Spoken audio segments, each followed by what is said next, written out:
के सबसे बड़ा दिन है, वो मंसूब करते हैं हजरत ईसा अलैहिस्सलाम की तरफ। और एक और मजे की बात, कोई भी तारीख आप उठा के देख लें, तारीख तो रह गई एक तरफ, आप मेरे रब का कुरान उठा के देखिए, खुदा की कसम वाज़े इशारा मिलता है कि 25 दिसंबर जनाब ईसा अलैहिस्सलाम की पैदाइश का दिन नहीं है। अब आप कहेंगे कहाँ आया कुरान पाक के अंदर दिसंबर का लफ्ज, कहाँ से आ गया?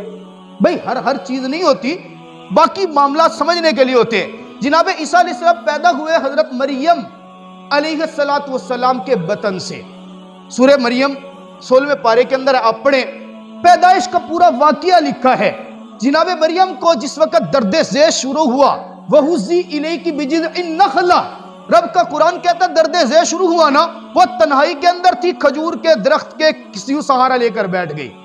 अब दर्द ज़ेर जब शुरू हुआ, तकलीफ बढ़ी, मेरे रब ने हुक्म दिया मरियम परेशान होने की जरूरत नहीं, जिस दरख्त का तूने सहारा लिया है, इस दरख्त के ऊपर पकी हुई खजूरें लगी हुई हैं, इन खजूरों को झाड़, खजूरें नीचे गिरेंगी, खजूर उठा के खाना, साथ तेरे में पानी का चश्मा निकालूंगा, पानी पी लेना, ये दर्द तेरा आहिस्ता आहिस्ता खत्म होना शुरू हो जाएगा, वादा हमल हो जाएगा। अब ये पता चलता है कि जनाब ईसा अलैहिस्सलाम की पैदाइश उस वक्त हुई जब खजूरें पकने का मौसम था।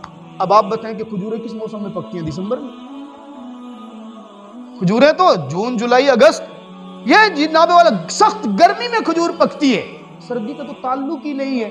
अब सर्दी के अंदर 25 दिसंबर, ये जनाब ईसा अलैहिस्सलाम की पैदाइश की 3 सदियां गुजरने के बाद ये दिन क्या उन्होंने मनाना शुरू किया। लिहाजा इस दिन को मनाना और इस दिन को मुअज़्ज़म समझना ये हमारी शरीयत के अंदर नहीं है। ये तो बात कन्फर्म हो गई कि ये तो हमारी शरीयत में नहीं है। अब ये कि हमारे मोहल्ले में, हमारे कुर्बो जवार में ईसाई लोग बैठे हों, रह रहे हों, क्या उनको हदाया देना, क्या उनको मेरी क्रिसमस कहना, क्या उनको क्रिसमस की मुबारकबाद देना, क्या उनके घर से आया हुआ तोहफा कबूल करना, क्या उनके घर मिठाई का डब्बा भेजना, क्या उनके घर से आई हुई मिठाई खाना, इस दिन में वो कैसा है? जरा समझिएगा, मसला है शरीय तौर पे बता रहा हूं। 4 हालतें इसकी उलमा ने बयान फरमाई हैं। सबसे पहली हालत कि आप किसी को, ईसाई को, क्रिसमस मनाने वाले को, आप उसको हक